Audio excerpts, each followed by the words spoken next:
నమస్కారం. దూరదర్శన్ వార్తలకు స్వాగతం. నేను లహరి. ముందుగా వార్తల్లోని ముఖ్యాంశాలు.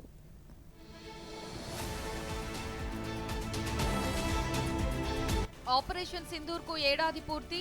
ఆపరేషన్ సింధూర్ సాయుధ దళాల ధైర్య సాహసాలను, సంకల్పాన్ని ప్రతిబింబించాయన్న రాష్ట్రపతి ద్రౌపది ముర్ము.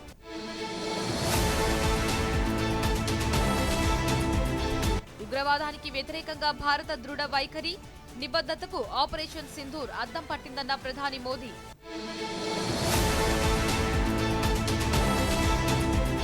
దేశవ్యాప్తంగా కార్మికుల కోసం ఉచిత వార్షిక ఆరోగ్య పరీక్షల కార్యక్రమం ప్రారంభం.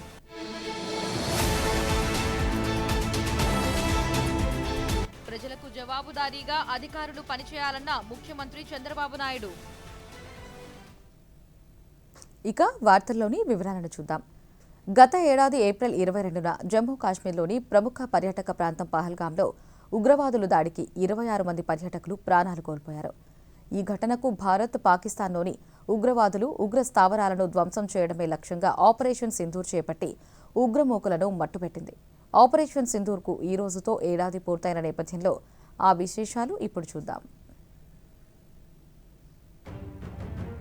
చుట్టూ పచ్చని పొడవాటి వృక్షాలు, అందమైన లోయలతో జమ్మూ కాశ్మీర్లోని పహల్గాం ప్రాంతం పర్యాటకులను మంత్రముగ్ధులను చేస్తోంది.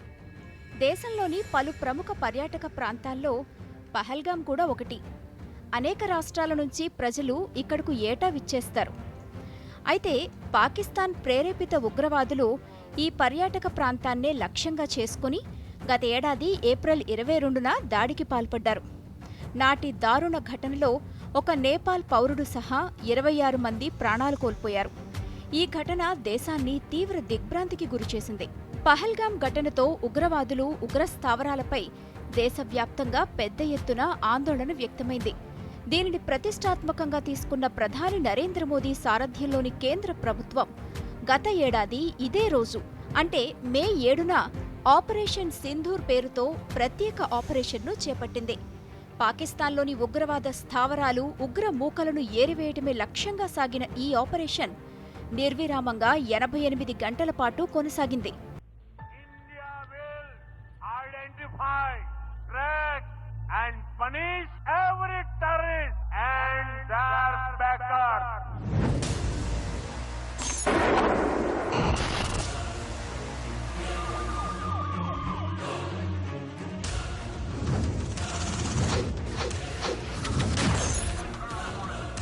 ఉగ్రవాద మౌలిక సదుపాయాలను నిర్మూలించే లక్ష్యంతో భారతదేశం చేపట్టిన బహుముఖ సైనిక చర్య ఆపరేషన్ సింధూర్లో భారత సైన్యంతో పాటు నావికాదళం, వైమానిక దళం కూడా కీలక పాత్రను పోషించాయి. అధునాతన సాంకేతిక పరిజ్ఞానం, ఖచ్చితమైన నిఘా సమాచారాన్ని ఉపయోగించిన భారత బలగాలు 100 మందికి పైగా ఉగ్రవాదులను హతమార్చడంతో పాటు సరిహద్దుకు ఆవల ఉన్న అనేక కమాండ్ సెంటర్లను ధ్వంసం చేశాయి.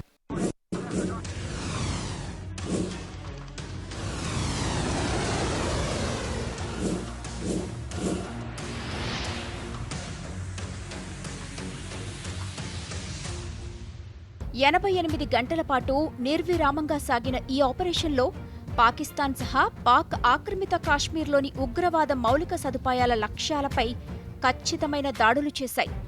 ఈ ఆపరేషన్ చురుకైన వ్యూహాత్మక చర్యలు, బలపడిన రక్షణ సామర్థ్యాలను చాటి చెప్పింది. అంతేకాదు, భారతదేశ రక్షణ వ్యవస్థలో వచ్చిన మార్పును స్పష్టం చేసింది. అంతేకాకుండా హింసకు పాల్పడిన కీలక సూత్రధారులను ఏరివేసిన ఆపరేషన్ మహాదేవ్ విజయానికి మార్గం సుగమం చేసింది.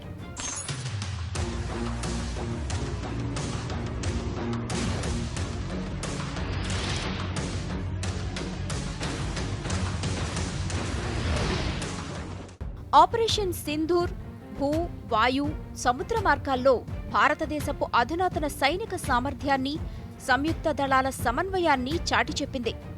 రఫెల్, సుఖోయ్ 30 జెట్లు, బ్రహ్మోస్, స్కాల్ప్, హామర్ క్షిపణులను ఉపయోగించి జరిపిన దాడులు ఉగ్రవాద స్థావరాలను నేలమట్టం చేశాయి.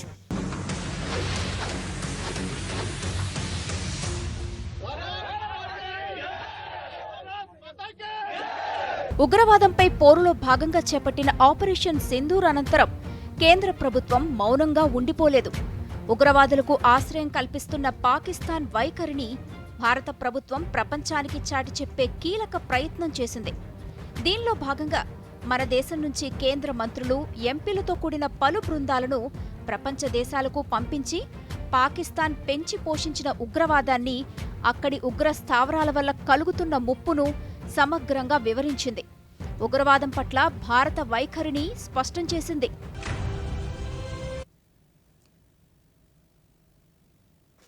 పహల్గామ్ ఉగ్రదాడికి ప్రతీకారంగా భారత్ చేపట్టిన ఆపరేషన్ సింధూర్కు ఏడాది పూర్తయిన ఈ సందర్భంగా రాష్ట్రపతి ద్రౌపది ముర్ము, ప్రధానమంత్రి నరేంద్ర మోదీ సహా పలువురు కేంద్ర మంత్రులు ఈ ఆపరేషన్లో పాల్గొన్న భారత దళాల ధైర్య, శౌర్యాలను కొనియాడారు. అదే సమయంలో ఉగ్రదాడిలో ప్రాణాలు కోల్పోయిన వారికి నివాళులు అర్పించారు. ఆ వివరాలను ఇప్పుడు చూద్దాం. ఉగ్రవాదం విషయంలో భారత్ అనుసరించే విధానాన్ని ఆపరేషన్ సింధూర్ స్పష్టం చేసిందని రాష్ట్రపతి ద్రౌపది ముర్ము పేర్కొన్నారు. ఆపరేషన్ సింధూర్కు ఏడాది పూర్తయిన నేపథ్యంలో ఉగ్రవాదులు, ఉగ్ర స్థావరాలపై వీరోచితంగా పోరాడిన దళాలను ఆమె అభినందించారు. దేశ సార్వభౌమత్వానికి, పౌరుల భద్రతకు ముప్పు కల్పించే శక్తులను ఆపరేషన్ సింధూర్ ఒక నిర్వచనాత్మక నిదర్శనంగా నిలుస్తుందని పేర్కొన్నారు. పహల్గామ్ ఉగ్రదాడిలో ప్రాణాలు కోల్పోయిన వారికి నివాళులు అర్పిస్తున్నట్లు పేర్కొన్నారు. సంవత్సరం క్రితం ఆపరేషన్ సింధూర్ సందర్భంగా భారత సాయుధ దళాలు సాటిలేని ధైర్యం, ఖచ్చితత్వం, సంకల్పాన్ని ప్రదర్శించాయని ప్రధానమంత్రి నరేంద్ర మోదీ కొనియాడారు. పహల్గాంలో అమాయక భారతీయులపై దాడి చేయటానికి సాహసించిన వారికి మన సాయుధ దళాలు తగిన విధంగా సమాధానమిచ్చాయని తెలిపారు. వారి శౌర్యానికి యావత్ దేశం సెల్యూట్ చేస్తోందన్నారు. ఉగ్రవాదంపై భారతదేశ దృఢమైన ప్రతిస్పందనను, జాతీయ భద్రతను పరిరక్షించటంలో అచంచలమైన నిబద్ధతను ఆపరేషన్ సింధూర్ ప్రతిబింబించిందని పేర్కొన్నారు. ఉగ్రవాదంపై పోరు, భారత సార్వభౌమాధికారం పరిరక్షణలో ఆపరేషన్ సింధూర్ ఒక చరిత్రాత్మక ఘట్టంగా నిలుస్తుందని కేంద్ర హోంశాఖ మంత్రి అమిత్ షా తెలియచేశారు. ఉగ్రవాదులను, వారి స్థావరాలను అంతమొందించటమే లక్ష్యంగా మన సాయుధ దళాలు ఖచ్చితమైన దాడులు జరిపాయన్నారు. నిశితమైన నిఘా, దృఢమైన సంకల్పం ఏకమై నిలిచిన రోజుగా చరిత్ర గుర్తుంచుకుంటుందన్నారు. ఉగ్రవాదులు ఎక్కడ దాక్కున్నా తప్పించుకోలేరనే సందేశాన్ని ఇచ్చామన్నారు. భారత దళాల సాటిలేని శౌర్యానికి సెల్యూట్ చేస్తున్నట్లు అమిత్ షా తెలిపారు. ఆపరేషన్ సింధూర్ వార్షికోత్సవం సందర్భంగా తమ ధైర్యం, అంకితభావంతో దేశాన్ని నిరంతరం కాపాడుతున్న సాయుధ దళాలకు సెల్యూట్ చేస్తున్నానని రక్షణ శాఖ మంత్రి రాజ్నాథ్ సింగ్ తెలిపారు. ఆపరేషన్ సింధూర్ సమయంలో భారత దళాలు అసమానమైన ఖచ్చితత్వాన్ని, సమన్వయాన్ని పాటించాయన్నారు. ఆధునిక సైనిక కార్యకలాపాలకు ఒక ప్రమాణాన్ని నెలకొల్పాయన్నారు. ఆపరేషన్ సింధూర్ జాతీయ సంకల్పానికి, సంసిద్ధతకు ఒక శక్తివంతమైన చిహ్నంగా నిలుస్తుందని తెలిపారు. भारत आतंकवाद के खिलाफ जब भी कोई कार्रवाई करेगा तो आतंकवादियों और उनके आकाओं के लिए सरहद पार की जमीन भी सुरक्षित नहीं रहेगी. విజయవాడ లోక్ భవన్లో ఈ రోజు జరిగిన ప్రపంచ రెడ్ క్రాస్ దినోత్సవం, ప్రపంచ తలసేమియా దినోత్సవ కార్యక్రమంలో రాష్ట్ర గవర్నర్ ఎస్ అబ్దుల్ నజీర్ పాల్గొన్నారు. గత 2 ఏళ్లుగా రాష్ట్రంలో రెడ్ క్రాస్ మహత్తర ఆశయానికి చేసిన విశేష సేవలకు గాను అవార్డులు అందుకున్న వారిని గవర్నర్ అభినందించారు. అనంతరం గవర్నర్ మాట్లాడుతూ మానవ సేవ అనే అంశానికి పునరంకితం కావాలని, రెడ్ క్రాస్ రాష్ట్ర శాఖను దేశంలోనే అత్యుత్తమ యూనిట్గా తీర్చిదిద్దాలని సూచించారు.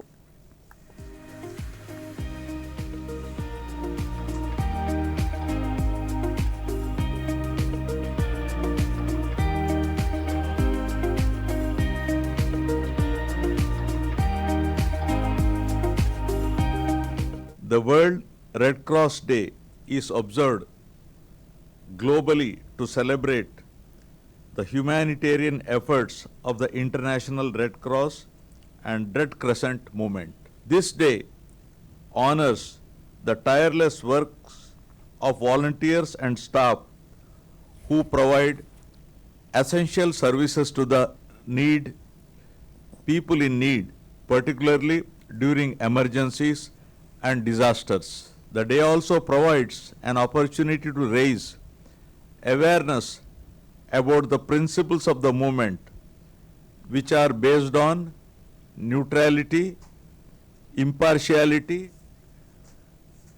ప్రజా సమస్యలను 100% పరిష్కరించాలని ముఖ్యమంత్రి నారా చంద్రబాబు నాయుడు జిల్లా కలెక్టర్లను ఆదేశించారు. ప్రభుత్వ సేవలపై ప్రజలు సంతృప్తి చెందాలన్నారు. సచివాలయంలో 7వ విడత కలెక్టర్ల సదస్సులో అధికారులకు చంద్రబాబు దిశానిర్దేశం చేశారు. అందరూ సమిష్టిగా పనిచేయాలని, ప్రజలకు జవాబుదారీగా ఉండాలన్నారు. రాష్ట్రానికి పెట్టుబడుల కోసం ఉత్తమ విధానాలు అమలు చేస్తున్నట్లు తెలిపారు. గ్రీన్ ఎనర్జీ, డేటా సెంటర్ పెట్టుబడులకు రాష్ట్రం గమ్యస్థానంగా మారిందన్నారు.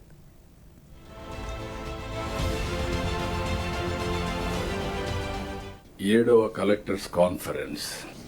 నేను 4వసారి ముఖ్యమంత్రి అయినప్పటికీ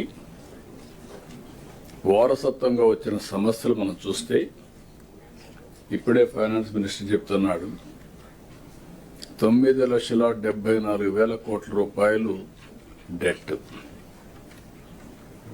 అట్ వన్ స్టేజ్ కేంద్రం ఇచ్చే సిఎస్ఎస్ స్కీమ్స్ అని నిలిపేయడం. అంటే గవర్నమెంట్ ఆఫ్ ఇండియా ఇచ్చే స్కీమ్స్ దేనికి ఇస్తారు? కొన్ని మనం చేస్తాం, కొన్ని వాళ్ళు ఇస్తారు, దానికి మనం కూడా మ్యాచింగ్ ఇవ్వాలి.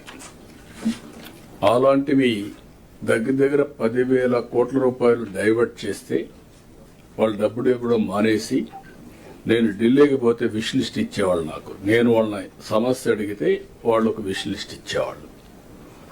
ఇంకొక పక్క 1,35,000 కోట్ల రూపాయలు లయబిలిటీస్. కొన్ని మార్పులు కూడా పోయిన కలెక్టర్స్ కాన్ఫరెన్స్ కి ఈ కలెక్టర్స్ కాన్ఫరెన్స్. గత 12 ఏళ్లుగా ప్రధానమంత్రి నరేంద్ర మోదీ నాయకత్వంలో దేశ కార్మిక యువశక్తి పట్ల గౌరవం గణనీయంగా పెరిగిందని కేంద్ర కార్మిక శాఖ మంత్రి మన్సుఖ్ ఎల్ మాండవియా తెలిపారు. దేశంలో కొత్త కార్మిక చట్టాల అమలులో భాగంగా 40 సంవత్సరాలు అంతకంటే ఎక్కువ వయసు ఉన్న కార్మికుల కోసం ఉచిత వార్షిక ఆరోగ్య పరీక్షల కార్యక్రమాన్ని కేంద్ర మంత్రి ఈరోజు ఢిల్లీలో ప్రారంభించారు.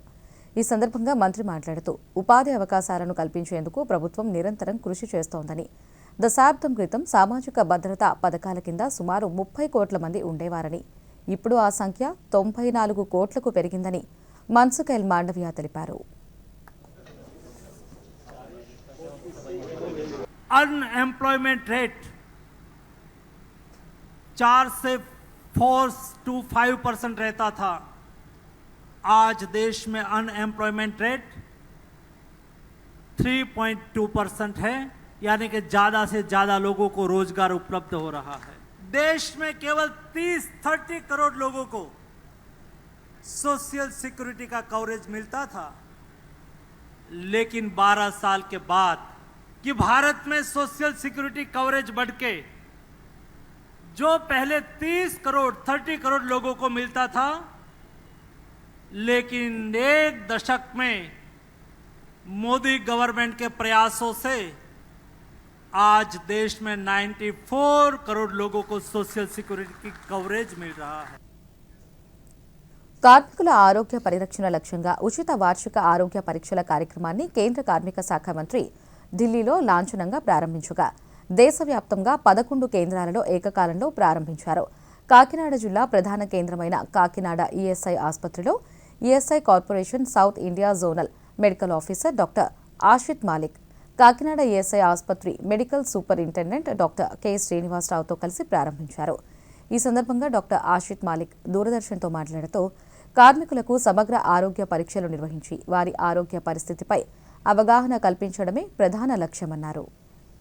Compulsory part of the labor codes 2020, which are now a part mandatory and they are now a part of the law. So all insured persons and insured women above the age of 40 have to undergo an annual health checkup so that we can detect any illness in the very early stage. So later we don't. మన్యం వీరుడు అల్లూరి సీతారామరాజు స్ఫూర్తితో పోరాట పటిమను కొనసాగించాలని రాష్ట్ర శాసనసభ ఉపసభాపతి కనుమూరు రఘురామకృష్ణరాజు తెలిపారు. అల్లూరి సీతారామరాజు వర్ధంతి సందర్భంగా పశ్చిమ గోదావరి జిల్లా భీమవరంలోని అల్లూరి స్మృతివనంలోని అల్లూరి కాంస్య విగ్రహం వద్ద ఘనంగా నివాళులర్పించారు. సుమారు 25 లక్షల వ్యయంతో నిర్మించిన digital screen, water plant, water మౌంటైన్స్ను ప్రారంభించారు. ఈ సందర్భంగా రఘురామకృష్ణరాజు మాట్లాడుతూ, అల్లూరి సీతారామరాజు చేసిన త్యాగం, దేశ సేవ చరిత్రలో చిరస్థాయిగా నిలిచిపోయిందన్నారు. ఆయన జీవించింది కేవలం 27 సంవత్సరాలే అయినప్పటికీ మరణం లేని జీవితం అల్లూరి సీతారామరాజు గారిది. కానీ ఆయన 102వ వర్ధంతి రోజున కూడా ఇంతమంది ఇక్కడికి వచ్చి వారు నివాళి అర్పిస్తున్నారు అంటే నిజంగా వారు ఈ దేశానికి. వార్తల్లో చిన్న విరామం తీసుకుందాం.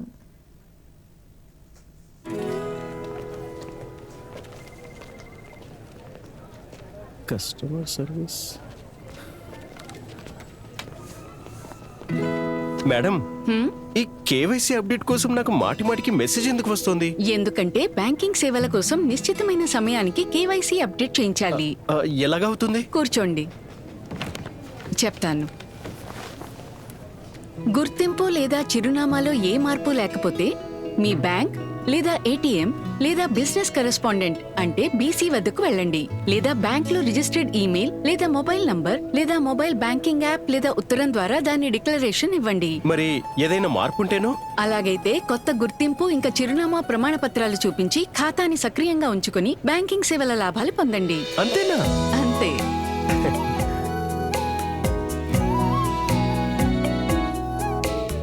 ఆర్బీఐ అంటుంది, విషయాలు తెలుసుకోండి, జాగరూకంగా ఉండండి. వార్తలకు తిరిగి స్వాగతం. ప్రధానమంత్రి నరేంద్ర మోదీ ఈ నెల 10వ తేదీ హైదరాబాద్ పర్యటన కోసం ప్రజలు ఎంతగానో ఎదురు చూస్తున్నారని కేంద్ర బొగ్గు గనుల శాఖ మంత్రి జి కిషన్ రెడ్డి పేర్కొన్నారు. ఈరోజు కేంద్ర మంత్రి మీడియాతో మాట్లాడుతూ పరేడ్ మైదానంలో జరిగే భారీ బహిరంగ సభలో ప్రధాని ప్రసంగిస్తారని తెలిపారు. కాగా తెలంగాణ పర్యటనలో ప్రధాని జహీరాబాద్ ఇండస్ట్రియల్ సిటీకి శంకుస్థాపన చేయడంతో పాటు వరంగల్లో పీఎం మిత్ర మెగా టెక్స్టైల్స్ పార్క్ సహా పలు అభివృద్ధి పనులు ప్రారంభిస్తారు. तेलंगाना में 50% पार्लियामेंट सीट्स मोदी जी के समर्थन में भारतीय जनता पार्टी को जिताया. इसलिए मोदी जी भी तेलंगाना जनता को आभार व्यक्त करने के लिए 10 तारीख को आने वाला है. इस 10 तारीख को ऑपरेशन सिंदूर के बाद भारत को विजय प्राप्त करते हुए नरेंद्र मोदी जी आ रहे. इसीलिए मैं तेलंगाना जनता से अनुरोध करता हूँ, 10 तारीख को लगभग शाम को 3 o'clock परेड ग्राउंड में बड़ा आम सभा होने वाला है. సుగంధ ద్రవ్యాల ఎగుమతులను ఆర్టిఫిషియల్ ఇంటెలిజెన్స్ సహకారంతో మరింత వేగవంతం చేయనున్నట్లు భారత సుగంధ ద్రవ్యాల సంస్థ అధ్యక్షులు సంగీత విశ్వనాథన్ తెలిపారు. గుంటూరులో ఈరోజు ఆమె దూరదర్శన్తో ప్రత్యేకంగా మాట్లాడుతూ రాష్ట్రంలో మరిన్ని ఎక్స్పోర్ట్ మిషన్ హబ్లు, కస్టమ్ క్లియరెన్స్ సెల్లు ఏర్పాటు చేసి ఎగుమతులను మరింత సరళతరం చేయడంతో పాటు వేగవంతం చేస్తామని తెలిపారు.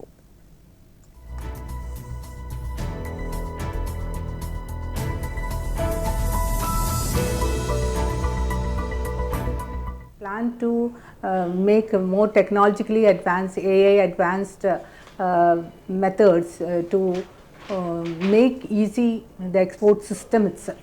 For that, we are taking much more effort to see that exporters are utilized.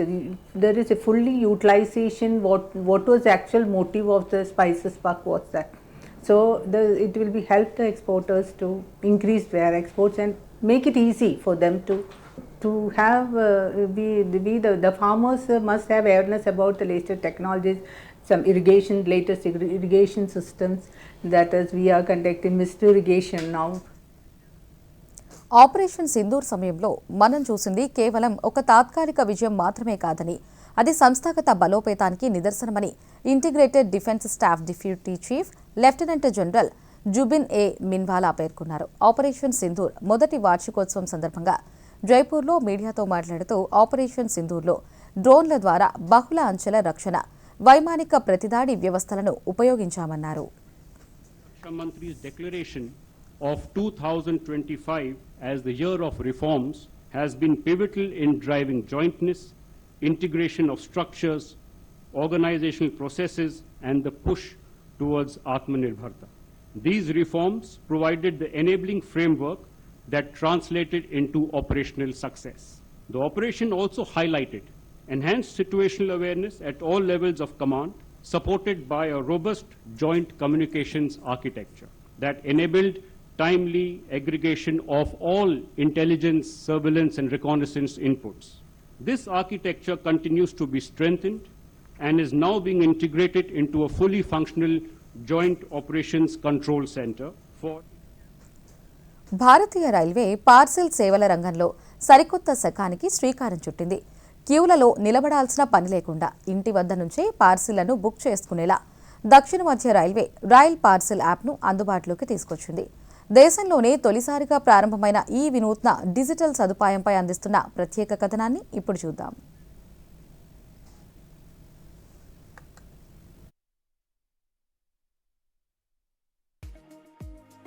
దక్షిణ మధ్య రైల్వే ప్రయాణికులకు, వ్యాపారులకు శుభవార్త అందించింది.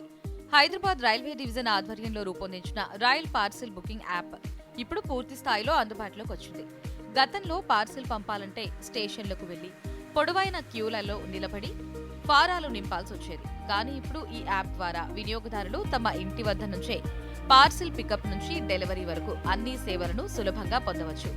తొలుత హైదరాబాద్ డివిజన్లో పైలట్ ప్రాజెక్టుగా ప్రారంభమైన ఈ సేవలు ఇప్పుడు విజయవాడ, గుంటూరు, రాజమండ్రి, బెంగళూరు, చెన్నై వంటి నగరాలకు విస్తరించాయి.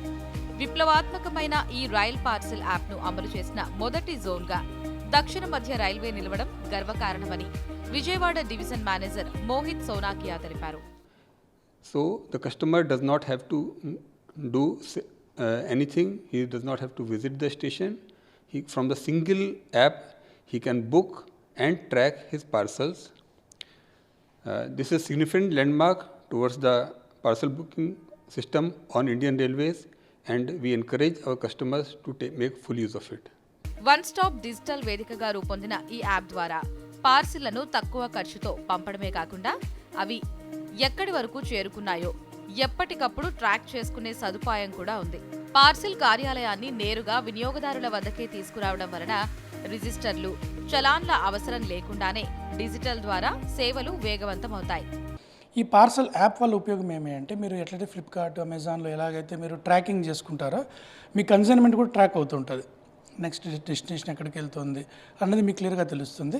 దీంట్లో డిఫరెంట్ కాంబినేషన్స్ ఉన్నాయి. ఇప్పుడు మీ ఇంటి నుంచి railway station, next railway station వరకు బుక్ చేసుకోవచ్చు. లేకపోతే ఒక స్టేషన్కి వెళ్ళి ఇంకో స్టేషన్ నుంచి డైరెక్ట్ ఇంటికి లాస్ట్ డోర్ స్టెప్, అంటే లాస్ట్ మైల్ కనెక్టివిటీ ఉంటుంది. స్టేషన్ టు స్టేషన్ కూడా చేసుకోవచ్చు. అట్లా డిఫరెంట్ 4 కాంబినేషన్స్లో ఉంటుందన్నమాట. దీంట్లో మెయిన్ మీకు అడ్వాంటేజ్ ఏమి అంటే, ఏళ్ల తరబడి రైల్వే పార్సిల్ బుక్ చేయాలంటే కౌంటర్ల వద్ద ఎదురు చూడాల్సి వచ్చేదని, ఇప్పుడు ఫోన్ ద్వారానే బుకింగ్ చేసుకుంటున్నామని, పని చాలా సులువుగా పూర్తవుతోందని లబ్ధిదారులు తెలిపారు. రైల్వే యాప్, పార్సిల్ యాప్ ఏదైతే వచ్చిన తర్వాత మా అందరికి కూడా చాలా సంతోషంగా ఉంది. ఎందువల్లంటే పార్సిల్ యాప్లో మనం బుక్ చేసిన తర్వాత డోర్ డెలివరీ స్టైల్లో పార్సిల్ యాప్ని నిర్వహిస్తున్నారు. దీనివల్ల ఈ ప్రాంతంలో అందరికీ కూడా, మా అందరికీ కూడా, రైతాంగానికి కూడా చాలా ఉపయోగకరంగా ఉంది. ఈ పార్సిల్ యాప్ 10 మందికి తెలిస్తే ఇంకా చాలామంది ఉపయోగించుకోవడానికి వీలు కలుగుతుంది. దక్షిణ మధ్య రైల్వే తీసుకువచ్చిన ఈ డిజిటల్ మార్పు అటు సామాన్యులకు, ఇటు పారిశ్రామికవేత్తలకు ఎంతో మేలు చేకూరుస్తోంది. రైల్వే ఆదాయాన్ని పెంచడంతో పాటు వినియోగదారులకు వేగవంతమైన సేవలను అందిస్తుంది. వికసిత్ భారత్ లక్ష్య సాధనలో రైతులు కీలకమని కేంద్ర వ్యవసాయ, రైతు సంక్షేమ శాఖ మంత్రి శివరాజ్ సింగ్ చౌహాన్ పేర్కొన్నారు. లక్నోలో జరుగుతున్న ఫ్రూట్ హారిజాన్ 2026లో కేంద్ర మంత్రి మాట్లాడుతూ, దేశంలో పండ్ల ఉత్పత్తి, నాణ్యత పెంపు, ప్రాసెసింగ్, ఎగుమతులను ప్రోత్సహించడమే ప్రభుత్వ లక్ష్యమన్నారు.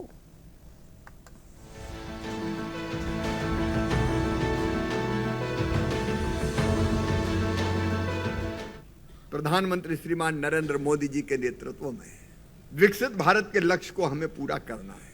विकसित भारत के लिए विकसित खेती, किसान के विकास के बिना भारत विकसित नहीं बन सकता। और खेती आज भी हमारी रीढ़ है, भारतीय अर्थव्यवस्था की रीढ़ है खेती, और उसकी आत्मा है, उसके प्राण है किसान।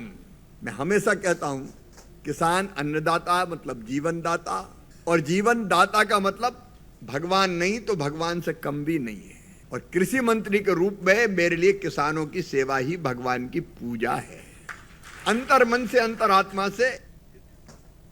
బోర్డర్ రోడ్స్ ఆర్గనైజేషన్ BRO నేడు 67వ వ్యవస్థాపక దినోత్సవాన్ని జరుపుకుంటోంది. ప్రపంచంలోనే అత్యంత కఠినమైన భౌగోళిక పరిస్థితులలో హిమాలయాల నుంచి ఎడారి ప్రాంతాల వరకు రహదారులు, వంతెనలు, సొరంగ మార్గాలను నిర్మిస్తూ దేశ భద్రతలో కీలక పాత్ర పోషిస్తున్నది. 1960లో స్థాపించిన బోర్డర్ రోడ్స్ ఆర్గనైజేషన్ 64,000 కిలోమీటర్ల కంటే ఎక్కువ రహదారులు, 1,179 వంతెనలు, 7 సొరంగ మార్గాలు, 22 ఎయిర్ ఫీల్డ్స్ను నిర్మించింది.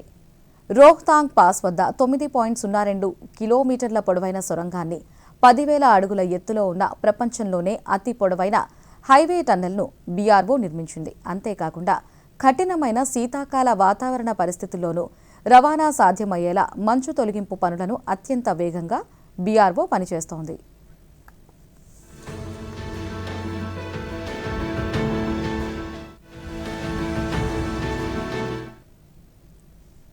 వ్యవసాయ రంగంలో సాంకేతికత కొత్త పుంతలు తొక్కుతోంది. గతంలో పురుగుల మందు పిచికారీ అంటే రైతులకు శ్రమతో కూడిన పని. కానీ ఇప్పుడు ఆ పరిస్థితి మారుతోంది. విజయనగరం జిల్లాలో కేంద్ర ప్రభుత్వ సహకారంతో ప్రవేశపెట్టిన డ్రోన్ల వినియోగం రైతులకు సహాయం, పెట్టుబడి ఆదా చేస్తూ ఆశాదీపంగా నిలుస్తోంది. డ్రోన్ల ద్వారా సాగులో వస్తున్న ఈ మార్పులపై ప్రత్యేక కథనాన్ని ఇప్పుడు చూద్దాం. చిన్న సన్నకారు రైతులు ఎక్కువగా ఉన్న విజయనగరం జిల్లాలో పెట్టుబడి తగ్గించి దిగుబడి పెంచడమే లక్ష్యంగా ఆధునిక సాంకేతికతను అందుబాటులోకి తెస్తున్నారు. కేంద్ర ప్రభుత్వం ఆర్థిక సహాయంతో జిల్లాకు మంజూరైన 20 నుంచి 24 డ్రోన్లు సాగు పనులను సులభతరం చేస్తున్నారు. ఒక్కో డ్రోన్ ఖరీదు సుమారు 9,80,000 రూపాయలు ఉండగా మండలాల వారీగా ఏర్పడిన రైతు గ్రూపులకు ప్రభుత్వం ఏకంగా 7,80,000 రూపాయల భారీ సబ్సిడీని అందిస్తోంది. గంట్వాడ మండలం నవర గ్రామంలోని రైతులు ఈ సాంకేతికతను అందిపుచ్చుకుని లాభసాటి వ్యవసాయం దిశగా అడుగులు వేస్తున్నారు. దీని ఫుల్ కాస్ట్ 9,80,000 అయితే 7,80,000 సబ్సిడీ మంజూరయ్యింది. 2 లక్షలు మాత్రమే రైతులు గ్రూప్ పరంగా కట్టడం జరిగింది. మరి ఈ డ్రోన్ వచ్చిన తర్వాత మా మండలంలో చాలామంది రైతులు ఈ వరి పంట మరియు మొక్కజొన్నలో చాలా వరకు వాడుకున్నారు. ఈ డ్రోన్ వాడడం వల్ల మనకి 20 నిమిషాల్లో మొత్తం 2-3 ఎకరాలు స్ప్రే చేయడం జరుగుతుంది. ఒక సీజన్లో దాదాపు 400 ఎకరాల విస్తీర్ణంలో డ్రోన్ల ద్వారా స్ప్రేయింగ్ జరుగుతోంది. కేవలం 45 నిమిషాల ఛార్జింగ్తో ఒక సెట్ బ్యాటరీ సహాయంతో 15 నిమిషాల్లో 3 ఎకరాల విస్తీర్ణాన్ని పూర్తి చేయవచ్చు. అంటే ఎకరా పొలంలో మందు పిచికారీ చేయడానికి కేవలం 4 నుంచి 5 నిమిషాల సమయం మాత్రమే పడుతోంది. ముఖ్యంగా వరి, మినప, మొక్కజొన్న, అరటి పంటలకు ఈ డ్రోన్లు ఎంతో మేలు చేస్తున్నాయి. నిలబడ్డానికి కూడా అక్కడ చోట్లేని ఏరియాలో కూడా డ్రోన్ వెళ్ళి స్ప్రే చేయడం చాలా ఫ్రీ అయిపోయారు సార్ రైతులు. ఇప్పుడు నెక్స్ట్ అంతా కూడా మిషనరీ మీద కొంచెం అవకాశాలు ఎక్కువ ఉన్నాయి సార్. దీనివల్ల మాకు నిరుద్యోగ యువతకు ఉపాధితో పాటు రైతుకు సకాలంలో పనులు అయ్యే విధంగా నరేంద్ర మోడీ ప్రభుత్వం చాలా ప్రతిష్టంగా చంద్రబాబు నాయుడు ఇవి అందరూ కూడా ఒక సహాయక సహకారాలు అందించి కూలీల కొరతను అధిగమించడమే కాకుండా తక్కువ నీరు, రసాయనాలతో సమర్థవంతంగా పిచికారీ చేయవచ్చు. గతంలో ఒక పూట పట్టే పని ఇప్పుడు నిమిషాల్లో పూర్తవుతూ ఉండడం విశేషం. ఖరీఫ్ 2025 సీజన్లో జిల్లా వ్యాప్తంగా దాదాపు 3,54,000 మంది రైతులు ఈ పంట ద్వారా నమోదు చేసుకోగా వారందరికీ ఈ ఆధునిక సాంకేతికత అండగా నిలుస్తోంది. డ్రోన్ల వినియోగంతో సమయం ఆదా అవడమే కాకుండా రసాయనాల వృధా గణనీయంగా తగ్గుతుందని, అంతేకాకుండా ఎకరా పొలం కేవలం 5 నిమిషాల్లో పూర్తవుతుందని రైతులు తెలిపారు. 10 ట్యాంకులు కొట్టాలంటే 2 కూలీలు కావాలి. 2 కూలీలకి 7,400. అయితే ఆ 10 ట్యాంకులు కూడా మనకి ఒక పూట పట్టేసేది, ఒక పూట పట్టేసేది సార్. అంచేత మాకు ఈ డ్రోన్ వచ్చిన తర్వాత ఇంచుమించు ఒక 20 ఎకరాలకి కూడా బాగా కొట్టగలుగుతాం సార్. మరి మందు కూడా సేవ్ అవుతుంది.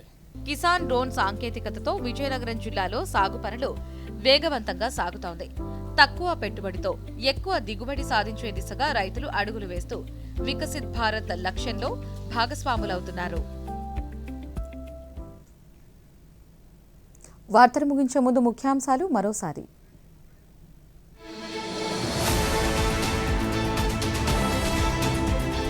ఆపరేషన్ సింధూర్కు ఏడాది పూర్తి.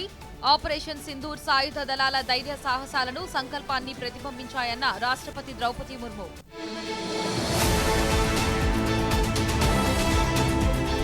ఉగ్రవాదానికి వ్యతిరేకంగా భారత దృఢ వైఖరి, నిబద్ధతకు ఆపరేషన్ సింధూర్ అద్దం పట్టిందన్న ప్రధాని మోదీ.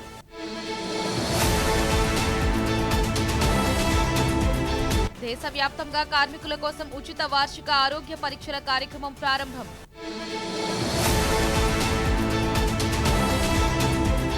ప్రజలకు జవాబుదారీగా అధికారులు పనిచేయాలన్న ముఖ్యమంత్రి చంద్రబాబు నాయుడు. ఈ వార్తలు ఇంతటితో సమాప్తం. నమస్కారం.